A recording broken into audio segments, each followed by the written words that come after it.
Allez, on y va les amis. On continue le Shla Kadosh. Je voulais parler d'un sujet ce matin, je ne l'ai pas trouvé. J'ai trouvé le sujet, mais je n'ai pas trouvé l'endroit où le Mepharish explique. Bien d'air, je vais le rechercher et on le refera. Tellement d'actualité, Ezrat Hashem. On continue pour l'instant le Shla Kadosh. Pour l'instant, c'est quelque chose d'extraordinaire. Alors, on était dans les 13 attributs. 13 attributs, 2 fois. Et il dit comme ça, donc, on avait vu Nimtza, donc Akadosh Baruch Hu, il continue, on va reprendre ce qu'on a dit, regardez les cours sur internet, ils y sont sur YouTube. Et il continue comme ça. Veu, ilat kol hailot, vesibat kol asibot. Ilat kol hailot, vesibat kol asibot. C'est pas une chanson, hein. Attention. C'est dans le Zohar, dans la deuxième. Ya Baba, c'est le Rambam. Et donc Akadosh Baruch Hu, on dit dans la Neila, El Nora Alila, Amsila no Mechila, Bishata Neila. Alors qu'est-ce qu'on dit? Alila, Nashon, Ilut aussi, Alila, ça vient de Alila aussi.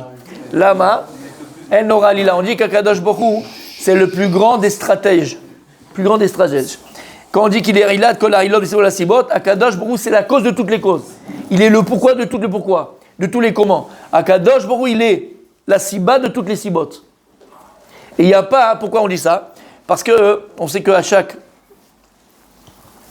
cause, il y a une conséquence. Alors Akadosh Baruch Hu, il n'est pas la conséquence d'une cause. Il est la cause de toutes les conséquences. Chas v'shalom, de penser une seconde, qu'Akadosh Baruch Hu, il est aussi une conséquence. Si Dieu a une conséquence, c'est qu'il y a quelqu'un avant lui. Akadosh Baruch Hu, chas v'shalom, il n'est pas la conséquence de quelque chose. Dieu, il est. Et qu'est-ce qu'il est? Il est la cause de toutes les conséquences. Il est la cause de toutes les causes. Il est. Il n'y avait rien avant Dieu. Il y avait Dieu. Donc c'est ce qu'il te dit ici.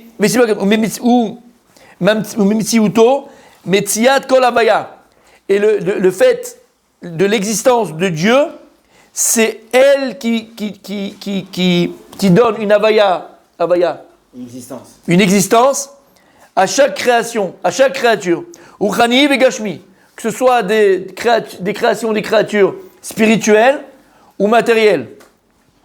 Donc Akadosh Baruch Hu Amamtsi, c'est lui qui a créé, c'est lui qui crée, c'est lui qui a créé. Encore une fois, pour enlever de la pensée humaine, que quelqu'un a créé Dieu. Parce que s'il y a quelqu'un qui a créé Dieu, donc Dieu c'est plus Dieu. Là non. Akadosh Baruch Hu Rishon, Ani Rishon Vani Acharon. Ani Rishon Vani Acharon. Il est la cause de toutes les causes, et Chazon pensait qu'il y a une conséquence. Et non seulement ça, mais Akadosh Baruch Hu Amamtsi. Akadosh, c'est lui le créateur. C'est lui qui donne réalité aux choses. Comme j'ai dit, spirituel ou bien même matériel. Ishtal Shelut Ha'atzilut, du Olam Ha'atzilut, du monde de la contemplation, ou Briat Abria, jusqu'au monde de la Bria, de la création, Vietzirat Hayetzira, jusqu'au monde de la fabrication, Viasiyat Kol Naaseh, jusqu'au monde de la Asiya. Akadosh Baruch Hu Mamtsi Vimtsi et Kol Haolamot. C'est Akadosh Baruch Hu qui a créé tous ces mondes. Comme on a expliqué, Olam Ha'atzilut, c'est le monde de la contemplation, qui est le monde le plus spirituel, où il n'y a pas du tout de gashmi, il n'y a pas du tout de matérialité. Ensuite, on a plus bas de lui le Olam Abriya. Olam Abriya, le monde de la création, c'est Yesh Mi'ain, Bereshit Bara Elokim, c'est Yesh Mi'ain, c'est de Ex Nihilo. Dieu il a créé à partir de Ex Nihilo. Ça, c'est Olam Abriya. Olam Hatzilut, comme on avait dit, le monde de la Hatzilut, le monde de la contemplation, qui est un monde uniquement spirituel, il n'y a pas la place à la matière. C'est un monde qui est kulotov, entièrement bon. Olam Abriya, dans le monde de la création, d'accord? Rubotov Miutra. Il y a la majorité qui est bonne et une minorité qui est mauvaise. Parce que c'est commence à la création, il y a quelque chose qui est créé. Donc il y a quand même une notion de mal. En dessous, alors le monde de la Bria, c'est quoi? Le monde de la Bria, c'est les Sarfei HaKodesh, c'est les animaux célestes, d'accord, toutes ces choses-là. Ensuite, en dessous, on a Olam Yetzira, le monde de la fabrication. C'est quoi Yetzira? Tu fabriques quelque chose à partir d'une matière première. Yesh Miesh. Ça, c'est l'homme. Yesh Miesh. Là, c'est l'homme. Dieu, ça veut dire quoi? C'est quoi la Yetzira? C'est que j'ai le chomer, j'ai la matière première, et à partir de ces matières premières, je vais créer. C'est pour ça que l'Olam Abriya, c'est quoi? C'est Nekuda Ktana qu'on avait dit, c'est ce point qui dit le Ramban à la Torah, pas le Rambam. Le Ramban à la Torah, il dit que lorsque Dieu il a créé le monde c'était un Nekuda Ktana, Yesod Katan, c'est le Big Bang, c'était un point. Et ce point-là, contenant lui les Arba Yesodot, les 4 éléments qui fondent le monde, qui sont l'air, le feu, l'air, le feu, L'air, l'eau et la terre et la poussière, d'accord, et la terre. Ça, ce point-là, ce Yesod Katan, c'est ex nihilo, Olam Bria. Aval après, lorsque Dieu va créer le monde, il crée le monde à partir de la terre. à partir de ces 4 éléments. Yesh, mi yesh. Ça, c'est Olam et Yetzira. Il y a de il y a. Ça, c'est Olam et Yetzira, le monde de la fabrication. Je fabrique avec la matière première. Ça, dans ce monde-là, il y a Chatzi Tov et Chatzira. Moitié bon et moitié mal. C'est ce qu'on appelle le monde des malachim, le monde des anges. Yetzera Tov, Yetzera Ra. Ce sont des malachim, ce sont des anges. L'ange du bien, l'ange du mal. Moitié bon, moitié mal. Et ensuite, on a Olam, Asiya, le monde de l'action, qui est, entre guillemets, notre monde à nous, le monde de la matière. Dans ce monde-là, c'est le monde des humains et de la création Gashmi, matérielle. Et dans ce monde-là, le Rov, il est Ra, et le Miout, il est Tov. Il y a malheureusement ou heureusement majorité de mal, et il y a une minorité de bien. D'accord? C'est bon jusque-là? Ok. Et il dit comme ça, Ubo ukiyum mitziutam. Ubo, c'est quoi Ubo? Et en lui, en Dieu, ukiyum mitziutam. Akadosh baruch hu amekayim et haolam. C'est Akadosh baruch qui fait exister le monde. Et donc, le monde existe en Dieu, mais ce n'est pas Dieu qui existe dans le monde.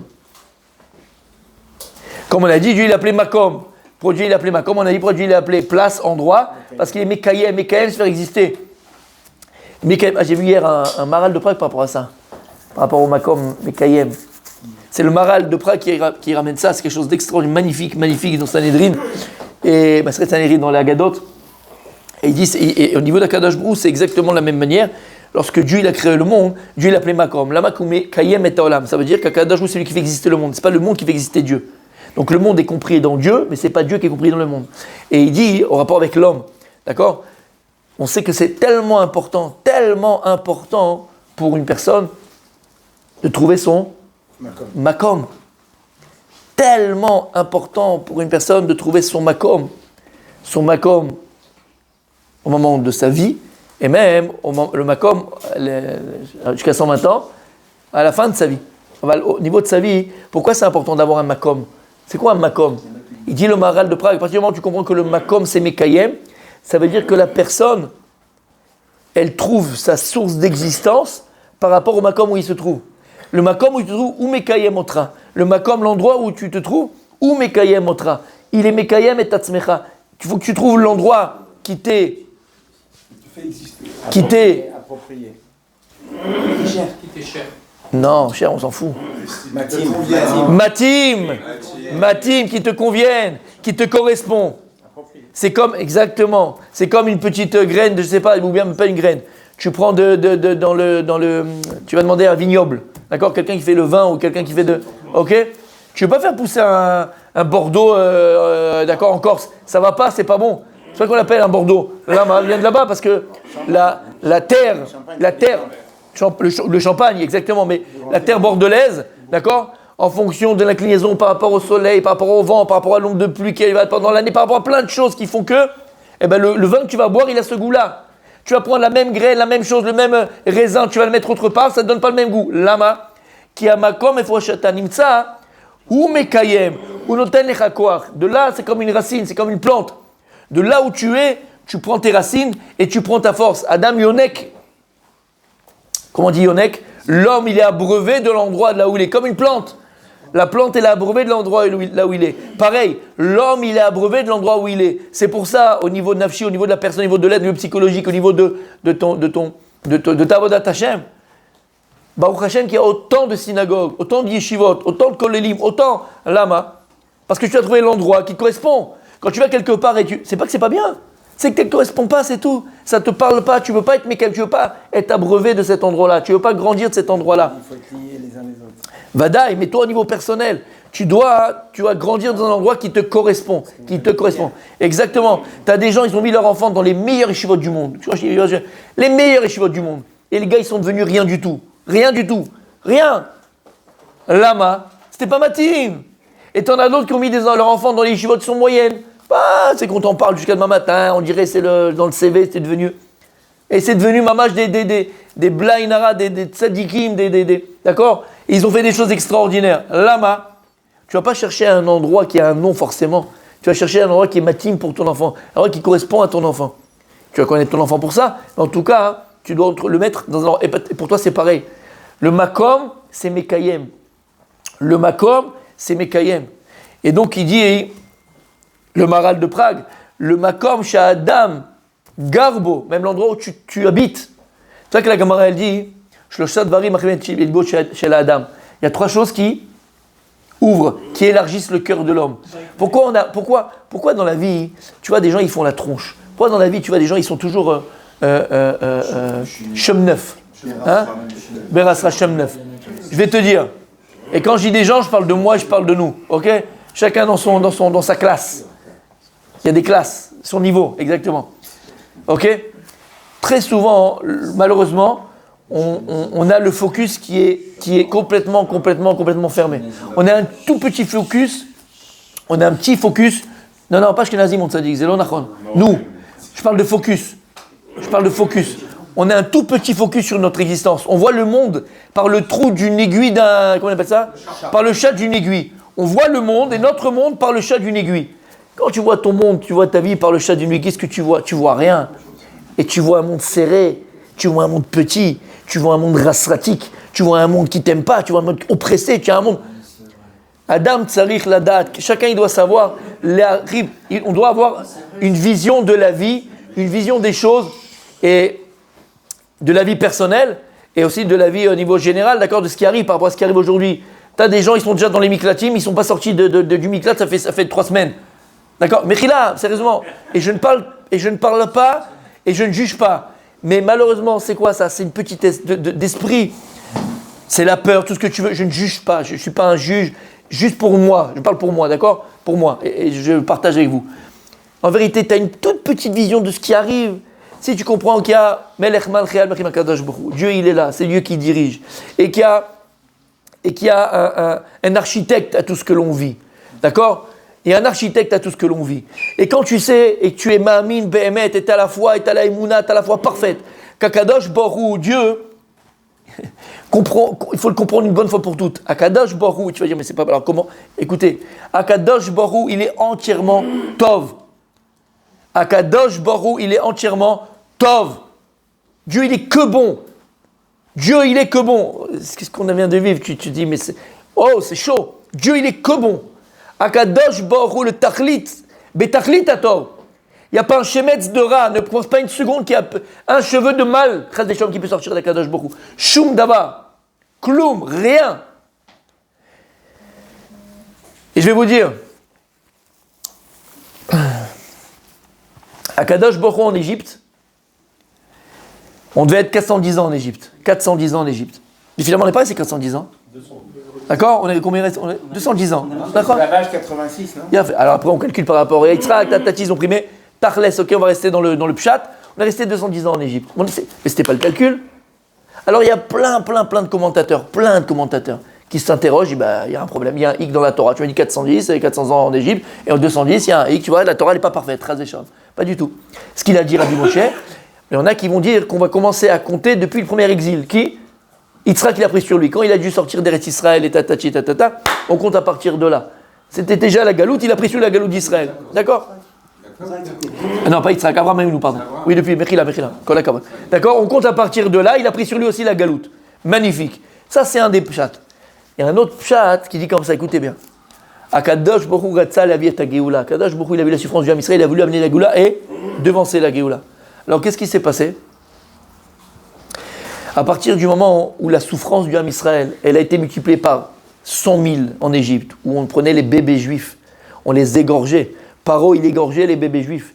Et ils se trempaient dans leur sang, parce qu'il avait la lèpre. Et on lui disait qu'en se baignant, en se trempant dans le sang des bébés juifs, alors ça allait lui enlever la lèpre. Et tous les jours comme ça, Shahatsan, Mea Tinokot, tous les jours. Quand il manquait une pierre dans les pyramides, qui on mettait un bébé juif. La souffrance, elle a été, entre guillemets, augmentée, Chas V'Shalom, lama, parce qu'Akadosh Baruch Hu, il a décidé d'amener la Géoula plus tôt. Et en vérité, tout ce qu'on est en train de vivre, tout ce qu'on est en train de vivre, qu'Akadosh Baruch Hu, il accélère la Géoula. C'est que ça, Akadosh Baruch Hu, il accélère la Géoula. Mais si on est méritant, et on est méritant, on va être méritant, alors on n'a pas besoin de passer par toutes ces souffrances. On n'a pas besoin de passer par ces souffrances. On n'aura pas besoin. Eh bien, Ezrat Hashem, Akol Berachamim. Ah ben, il faut comprendre qu'Akadosh Baruch Hu, il est en train de, mamash, rapprocher la délivrance. Et c'est ça qu'on est en train de vivre. C'est une Géoula qu'on est en train de vivre. Et on ne demande pas à Akadosh par les souffrances. Mais ce que je veux dire par là, c'est qu'on l'a déjà vu, on a déjà vécu ça. Akadosh Baruch Hu, la souffrance du peuple Israël a été aussi au maximum pour ne pas qu'on reste 400 ans en Égypte. Alors il a avancé. Et la souffrance, elle a été énorme. Alors là, on demande à Akadosh Baruch Hu, aie pitié de nous, aie pitié de ton peuple. Que la souffrance du peuple Israël, elle n'existe pas. Aucune souffrance. Aval Akadosh Baruch Hu, il hâte la Géoula. On le voit et on le vit. Hachem, il hâte la Géoula. Pour revenir à Rishena, et pour revenir donc à ce qu'on disait, très important le makom, très important le makom où tu es. Et donc on disait, il y a trois choses, il y a trois choses qui élargissent le cœur de l'homme.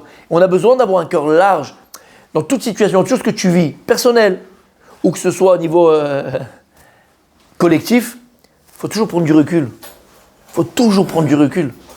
Il faut avoir une vision large, élargie de ce qui se passe. Pas petit de ce qui se passe. Regarde pas ton petit nombril à toi, ta petite vie à toi. Regarde les choses au niveau large. Pas au niveau de ta vie, de ton expérience, de ton existence. Et ces trois choses, c'est quoi qui élargissent? Écrit, Kelim Naïm. Il dit le Gardas, alors je vais selon le plan du Gardas. Kelim Naïm, c'est quoi Kelim Naïm? Avoir des beaux objets. Avoir une belle voiture. Avoir un beau frigidaire. Un beau lit. Avoir une belle chemise. Avoir un beau chapeau. Avoir un beau caleçon, avoir un beau... Kol echad lefi madrigato, chacun selon son niveau, avoir des belles choses. Quand tu rentres à la maison et tu as acheté une belle table, tu as acheté un beau canapé qui te plaît, parce que la beauté c'est personnel, d'accord? Mais qui te plaît, tu es content. Quand tu as une belle voiture, tu es content. M'arrive chez la dame, ça élargit le cœur de l'homme. Ishana, une belle femme, quand ta femme, elle est là, elle se pomponne et tu lui donnes la possibilité d'aller faire les ongles, de se faire un ravalement, d'accord, pour certaines.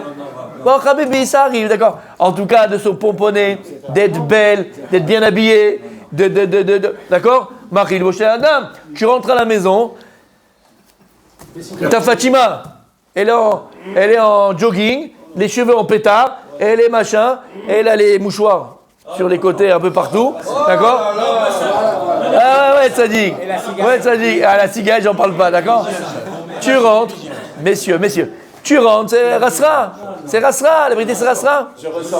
Et juste au moment où elle te dit, je vais sortir avec les copines ou je vais faire un truc, là elles sont poponnes. Là elle est belle, là est machin. Habibi, madame, tu dois te faire belle pour ton mari, uniquement pour ton mari. Pour toi aussi, bien sûr, que tu te sentes bien. Bien sûr pour elle-même, mais aussi pour plaire à son mari. C'est tellement important. Même un mari, d'accord, mais non pas de la femme. D'accord, sois belle pour ton mari. Quand tu comprends ça, mon Rabbi David, chez la dame, ça élargit le cœur. L'homme, quand il a une belle femme à la maison, il est. Et je vais vous dire plus. Le Or HaChaim Akadosh,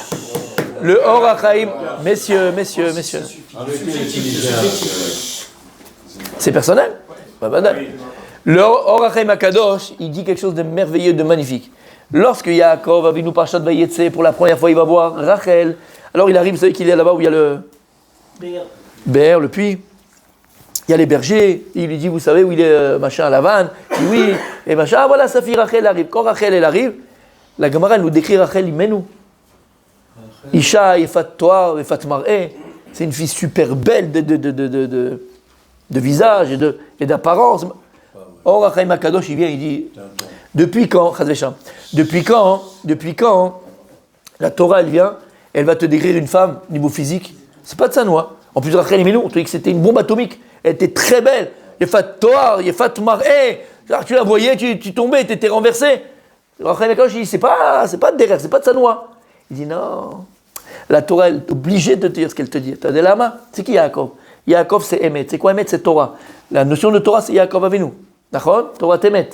Il dit, pour t'apprendre une chose, Chayav, il est obligé à un Talmid Chacham d'avoir une femme belle. De là, la Torah, elle t'apprend qu'un Talmid Chacham, il doit avoir une belle femme à la maison. Lama. Il y a une Gemara de Masret Souka. La Gemara dit que tout celui qui est plus grand de son ami, son Yetzirah est aussi plus grand que l'autre. Plus maintenant la personne elle est grande dans la Torah, plus Yetzirah il est grand. Et donc plus Yetzirah il est grand, toi tu as besoin d'une belle femme à la maison pour Baruch Hashem ne pas avoir de problème à l'extérieur. De là il te dit Rachel Kadosh comme ça. C'est pas de moi, Rachel Kadosh. Il te dit, c'est pour ça que la Torah elle te dit combien elle était belle Rachel. Pour t'apprendre qu'un Talmid Chacham, il se doit d'avoir une belle femme. Donc en tout cas on voit l'importance, Behemet, de une femme qui est belle, Machiv Sheli Boshel Adam. Le gars il a un cœur large, il voit les choses en grand. Il n'est pas étriqué. Et dernièrement, Bait Nae, une belle maison. Une belle maison. Une belle maison. Quand tu rentres à la maison, tu aimes ta maison, tu as une belle maison, tu te sens bien là où tu es, tu as fait ta intégration que tu veux, tu as les choses comme tu veux. Une belle maison, il est beau chez la dame. Alors le cœur de la personne, il est large. L'esprit en vérité, il est large. Tu as un esprit qui est large. Shamata. Donc qu'est-ce qu'on a vu? De la même manière qu'Akadosh Borou, il est Mekayem, d'accord, et Taolam. Alors c'est vrai que le Makom, il est très important. Mais donc, si, de la même manière que Dieu, il est Mekayem et ta Makom, alors toi aussi. On a dit que le Makom, il est très important où tu vas aller. C'est vrai. Le Makom où tu vas, il est très important. Mais pas seulement.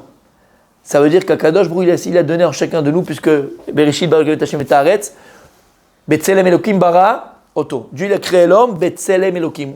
On est des petits dieux, il dit le Baal Shem Tov. On ressemble à Dieu.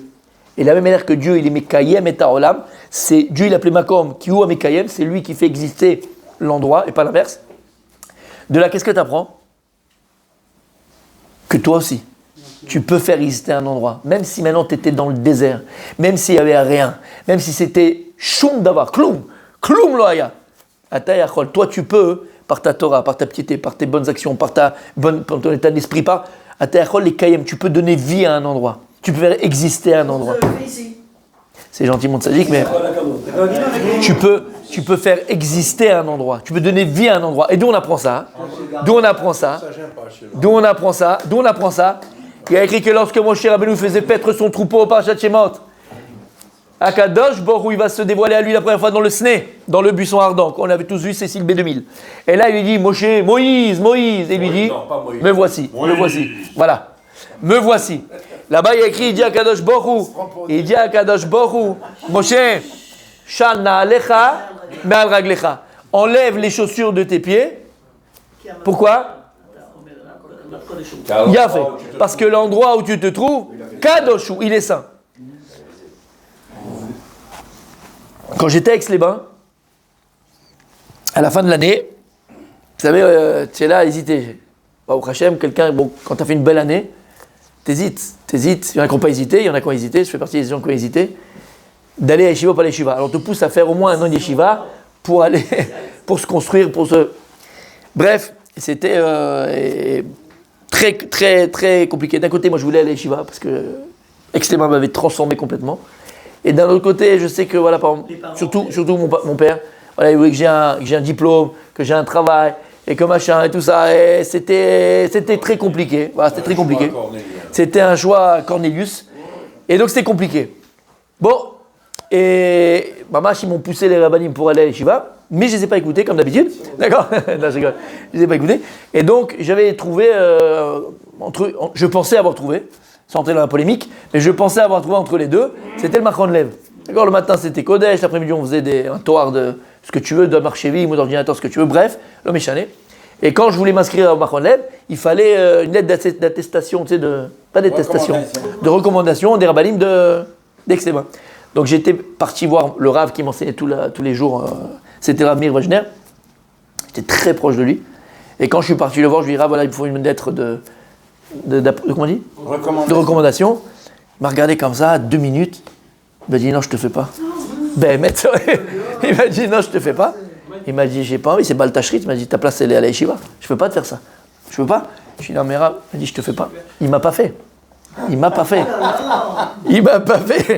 Mais regardez la force, parce qu'il a vu que j'ai pas été vexé. Parce que je savais que c'était pour mon bien. Je sais qu'il m'aimait, mais qu'il m'aime. Et je le savais que c'était pour mon bien. Mais bon, j'étais un petit peu...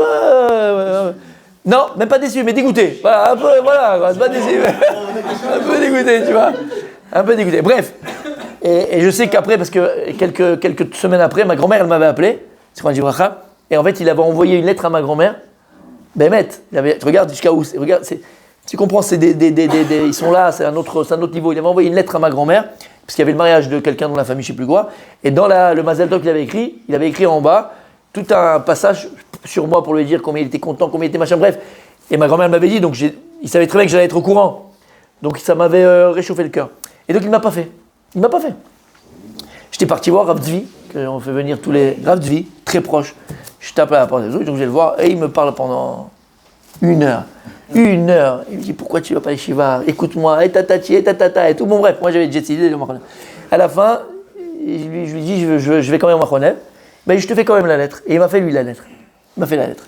Avant de donner la lettre, il m'a dit un truc magnifique et je me suis rappelé toute ma vie.